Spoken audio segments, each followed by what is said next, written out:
بسم اللہ الرحمن الرحیم۔ ناظرین کرام، میں چاہتا ہوں کہ تھوڑا سا ترغیب کے لیے قرآن مجید کے ہم پر کیا کیا حقوق ہیں اس پر بات کی جائے، کیونکہ اکثر و بیشتر ہم اس سے غافل ہیں، اس پر توجہ نہیں کرتے کہ اللہ کی کتاب قرآن کریم کے ہم پر حقوق کیا کیا ہیں۔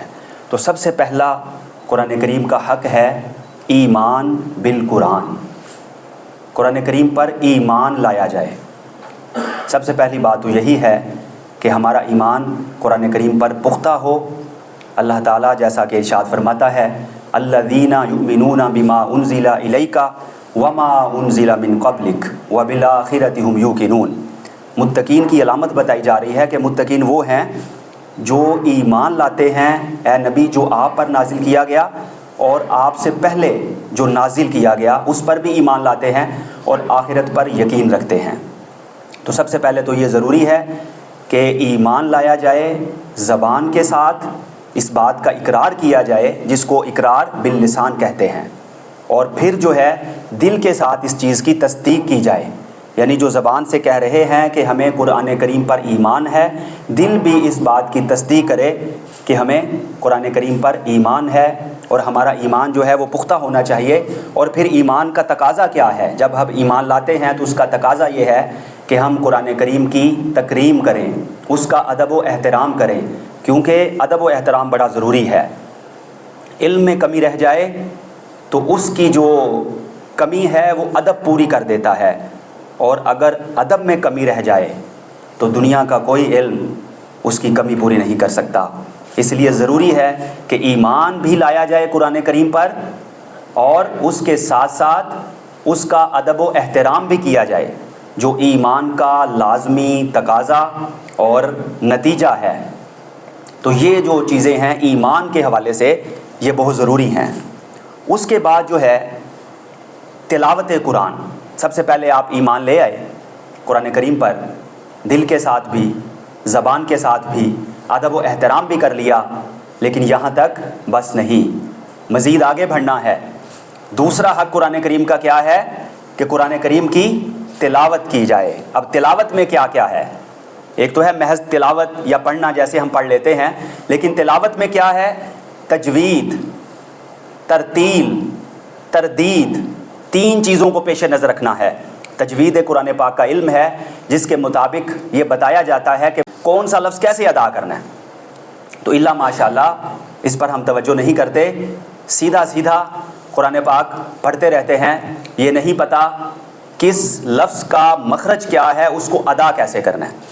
تو اگر تو پڑھا ہوا ہے تو بہترین ہے، اگر آج تک آپ نے ابھی تک نہیں پڑھا تو پہلا میرا مشورہ یہی ہوگا کہ قرآن کریم تجوید کے ساتھ پڑھیں، کس لفظ کا کس حرف کا مخرج کیا ہے یہ آپ کو معلوم ہونا چاہیے، اور پھر ترتیل سے پڑھیں جب تلاوت کلام پاک کریں۔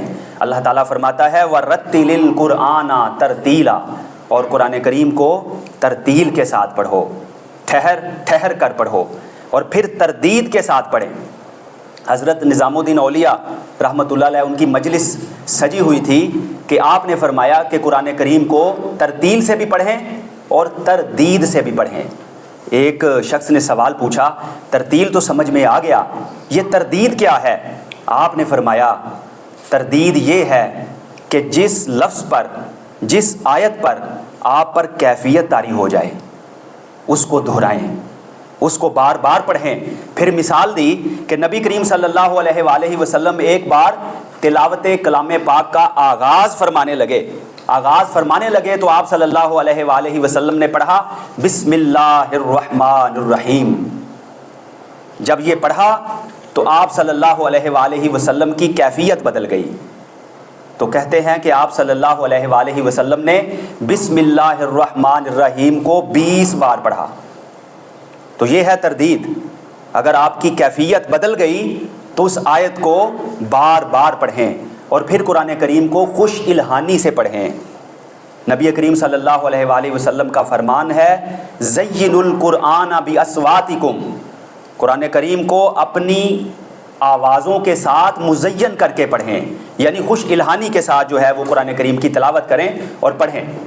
اس کے بعد ہے خشوع و خضوع، کہ جب آپ قرآن کریم کو پڑھیں تو ادھر ادھر توجہ نہیں ہونی چاہیے، بلکہ آپ کی جو توجہ ہے وہ اللہ تعالیٰ کی کتاب کی طرف اور اللہ تعالیٰ کے کلام کی طرف اور اللہ تعالیٰ کی آیات کی طرف ہونی چاہیے۔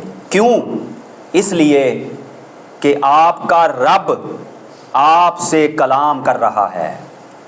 اب میں مثال دیتا ہوں، کوئی بڑا بندہ، بڑا شخص، آپ سے عمر میں بڑا، مرتبے میں بڑا، عہدے میں بڑا، یا کوئی بھی آپ کے ہم مرتبہ ہم رتبہ آپ سے بات کر رہا ہو، اس کی توجہ آپ کی طرف ہو اور آپ کی توجہ کسی اور جانب ہو، تو کیا یہ اچھا لگے گا؟ بالکل بھی اچھا نہیں لگے گا۔ جب اس کی توجہ آپ کی طرف ہے تو آپ کی توجہ بھی اس کی جانب ہونی چاہیے۔ اگر آپ کسی سے سلام لیتے ہیں، جی السلام علیکم، اور اس کی طرف دیکھنے کی بجائے سلام اس طرف لے رہے ہیں اور رخ آپ کا اس طرف ہے، تو یہ بالکل بھی اچھا نہیں لگے گا۔ تو جب قرآن کریم پڑھ رہے ہیں، اللہ آپ سے کلام کر رہا ہے، کتنی بڑی بات ہے۔ وہ مجھ سے ہوئے ہم کلام اللہ اللہ، کہاں میں، کہاں یہ مقام اللہ اللہ، تو اللہ آپ سے ہم کلام ہے۔ کسی بزرگ کا قول ہے کہ اگر آپ یہ چاہتے ہیں کہ اللہ تعالیٰ سے آپ کلام کریں تو نماز پڑھا کریں، اور اگر آپ یہ چاہتے ہیں کہ آپ کا رب آپ سے کلام کرے تو قرآن پڑھا کریں۔ تو اس لیے جب تلاوت کلام پاک کریں تو بڑی توجہ کے ساتھ اور بڑے خشوع اور خضوع کے ساتھ کیا کریں، اور پھر اس میں باقاعدگی بھی ہونا چاہیے۔ یہ نہیں آج تلاوت کی اور پھر جو ہے ایک مہینے بعد، ایک سال بعد، یا کسی فوتیدگی پہ، یا غم کے موقع پر، یا جو ہے کسی تقریب کے افتتاح میں، یا دیگر اس طرح کے جو ہمارے رسم و رواج کے معاملات چلتے ہیں ان تک خاص نہ کریں، بلکہ اس کو اپنی زندگی کا حصہ بنائیں۔ ہر روز باقاعدگی کے ساتھ تلاوت کلام پاک کا شرف حاصل کرنا چاہیے۔ اس کے بعد ہے جی فہم قرآن، قرآن کریم کو سمجھنا، یہ قرآن کریم کا ایک ہم پر حق ہے۔ اب اس میں کیا کیا چیزیں آ جاتی ہیں؟ سب سے پہلے اس میں ہے تفکر، کہ آپ جو ہے تفکر کے ساتھ کام لیں۔ تفکر کس سے بنا ہے؟ تفکر ہے فکر سے۔ فکر کا تو سب کو معلوم ہے۔ فکر کیا ہوتی ہے؟ بچہ بیمار ہو جائے، اس کی صحت کی ہمیں فکر ہوتی ہے۔ جب تک وہ صحت یاب نہیں ہوتا ہم کتنے فکر مند رہتے ہیں۔ امتحانات سر پر آ گئے، پاس ہونے کی فکر ہے۔ فکر کیا ہے؟ کہ آپ کا سونا مشکل ہو جائے۔ ہر وقت آپ کے ذہن میں ایک ہی بات چل رہی ہے، یہ کیسے ہوگا، یہ کام کیسے ہوگا، اس کو کہتے ہیں فکر۔ امتحان میں پاس کیسے ہوں گے، اس کے لیے پیسہ بھی خرچ کرتے ہیں، صلاحیت بھی خرچ کرتے ہیں، وقت بھی خرچ کرتے ہیں، قوت و طاقت بھی لگاتے ہیں، سفر اختیار بھی کرتے ہیں، کتابیں بھی خریدتے ہیں، اور نہ جانے کیا کیا کرتے ہیں۔ کیوں؟ اس لیے کہ آپ کو فکر ہے کہ آپ نے امتحان میں پاس ہونا ہے۔ تو اللہ کیا فرماتا ہے، ذرا آیت سنیے۔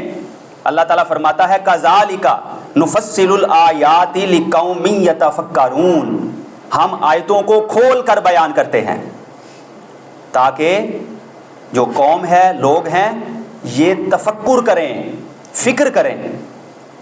تو آج ہم نے دیکھنا ہے، سوچنا ہے، اپنے آپ سے سوال پوچھنا ہے کہ ہمیں اس بات کی تو فکر ہے ہم نے امتحان میں پاس ہونا ہے، اور اس کے لیے کیا کیا کرتے ہیں۔ کوئی عزیز بیمار ہو گیا، اس بات کی تو فکر ہے کہ اس کے علاج کے لیے کیا کرنا ہے، وہ کیسے شفا یاب ہوگا۔ ہر طرح کی سہولیات اس کو وہاں پہنچائی جاتی ہیں، ادویات دی جاتی ہیں، دیگر معاملات کیے جاتے ہیں، محنتیں کی جاتی ہیں، مشقتیں کی جاتی ہیں، جد و جہد کی جاتی ہے، لیکن اللہ قرآن کے حوالے سے فرماتا ہے کہ قرآن میں تفکر کرو، فکر کریں قرآن کا۔ تو یہ سارے معاملات میں، ہماری پوری زندگی میں قرآن کریم کے حوالے سے تفکر ہونا چاہیے، اور اس بات کی فکر ہونی چاہیے کہ ہم قرآن کریم کو کیسے سمجھ سکتے ہیں۔ اور جب یہ فکر کریں گے کہ قرآن کریم کو ہم نے سمجھنا ہے تو آپ کا ہر لمحہ عبادت بن جائے گا۔ امام غزالی رحمہ اللہ کا قول ہے، وہ کہتے ہیں کہ ایک آیت قرآن کریم کی غور و فکر کر کے پڑھنا پورا قرآن کریم پڑھنے سے افضل ہے۔ آج ہم کیا کرتے ہیں، پوچھتے ہیں جی ماہ رمضان آ گیا مثال کے طور پر، کتنے قرآن پاک پڑھے؟ جی میں نے 5 ختم کر لیے، میں نے 10 ختم کر لیے، اچھی بات ہے، بڑا اچھا کیا، لیکن جب یہ پوچھتے ہیں کہ سیکھا کیا ہے، سمجھا کیا ہے، عمل کتنا کیا ہے، تو جواب خاموشی کی صورت میں سامنے آتا ہے۔ تو تلاوت کرنا ہے، لیکن تلاوت کے بعد اگلا کام ہے فہم قرآن کا، قرآن پاک کو سمجھنا بھی ہے، اور پھر کیا ہے؟ تذکر۔ تذکر کیا ہے؟ تذکر ہے ذکر سے یاد کرنا یا نصیحت حاصل کرنا۔ اللہ تعالیٰ سورۃ القمر میں 4 مرتبہ ارشاد فرماتا ہے وَلَقَدْ يَسَّرْنَا الْقُرْآنَ لِلذِّكْرِ فَهَلْ مِن مُدَّكِرٍ۔ قرآن کریم کو ہم نے نصیحت حاصل کرنے کے لیے آسان بنا دیا ہے۔ کس کو نہیں پتا قرآن سچ بولنے کا فرماتا ہے، نماز پڑھنے کا کہتا ہے، زکوٰۃ ادا کرنے کا کہتا ہے، استطاعت کی صورت میں حج کرنے کا کہتا ہے، دوسروں سے حسن سلوک کا کہتا ہے۔ تو یہ کس قدر ہم نصیحت حاصل کر رہے ہیں؟ اللہ تعالیٰ نے 4 بار ایک ہی صورت میں فرمایا وَلَقَدْ يَسَّرْنَا الْقُرْآنَ لِلذِّكْرِ فَهَلْ مِن مُدَّكِرٍ۔ ہم نے قرآن کو نصیحت حاصل کرنے کے لیے آسان بنا دیا ہے، ہر شخص، ہر کوئی اس سے فائدہ حاصل کر سکتا ہے۔ اور اس کے بعد ہے تدبر کا مرتبہ، یہ گہرے غور و خوض کو کہتے ہیں۔ اللہ تعالیٰ فرماتا ہے افلا یتدبرون القرآن ام علی قلوب اقفالها، تم لوگ قرآن پاک میں تدبر کیوں نہیں کرتے؟ کیا تمہارے دلوں پر تالے پڑے ہوئے ہیں؟ تدبر کیوں نہیں کرتے؟ تدبر جو ہے یہ تفکر سے اگلا مرحلہ ہے، اس کے بعد ہے پہلے غور و فکر ہے اور پھر تدبر ہے، گہرا غور و فکر۔ ظاہر ہے اس کے لیے بہت زیادہ علوم و فنون کی ضرورت ہے، لیکن نصیحت تو ہر شخص حاصل کر سکتا ہے۔ اپنے علم کے مطابق غور و فکر تو ہر انسان کر سکتا ہے کہ میں قرآن کریم کے مطابق اپنے آپ کو کیسے اور کتنا تبدیل کر سکتا ہوں۔ اور اس کے بعد ہے تبلیغ قرآن، کہ تبلیغ قرآن آپ نے کیسے کرنا ہے۔ سب سے پہلے قول کے ساتھ تبلیغ کرنا ہے، بات کے ساتھ۔ اس کے بعد جو ہے آپ نے تبلیغ کرنا ہے اپنی تحریر کے ساتھ۔ اللہ تعالیٰ نے توفیق دی ہے تو قرآن کی لکھ کر خدمت کیجئے۔ پھر جو ہے وہ آپ نے کرنا ہے اپنے عمل کے ساتھ۔ عمل کے ساتھ بھی تبلیغ ضروری ہے۔ آپ کا عمل ایسا ہونا چاہیے کہ قرآن کریم جو ہم سے چاہتا ہے آپ کی شخصیت میں اس کی عملی تصویر نظر آئے۔ جیسا کہ نبی کریم صلی اللہ علیہ وآلہ وسلم کا بھی فرمان ہے، آپ نے فرمایا خیرکم من تعلم القرآن وعلمہ، تم میں سے بہتر وہ ہے جو قرآن سیکھے اور قرآن سکھائے۔